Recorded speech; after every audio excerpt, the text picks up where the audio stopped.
You can see me telling time is now. Konnichiwa. In this quick lesson, we'll learn how to tell time in Japanese. Let's start. In Japanese, to say the hour, you say the number plus G meaning o'clock. Here's the example.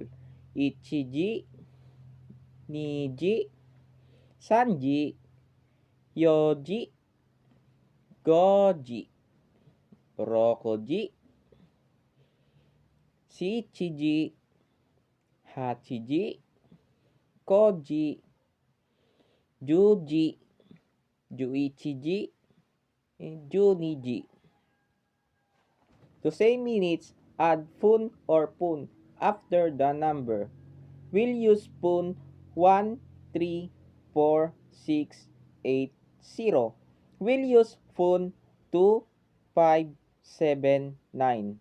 Here's the example. 1 minutes ipun, 3 minutes sanpun, 5 minutes gopun, 10 minutes jupun, 30 minutes sanjupun. 30 minutes can also be han, meaning half.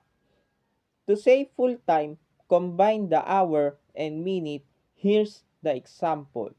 3:15 Sanji Jugofun, 7:30 Shichiji Han, 9:01 Kuji Ipun, 12:45 Juniji Yonjugofun.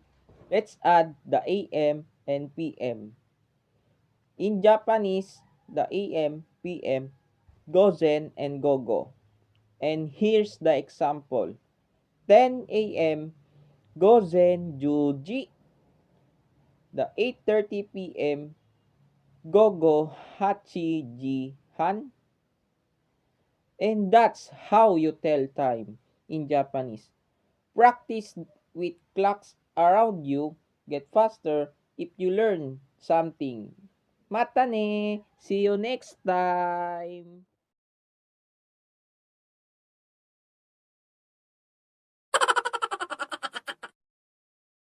You can see me telling time is now.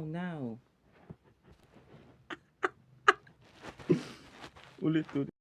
To say minutes, add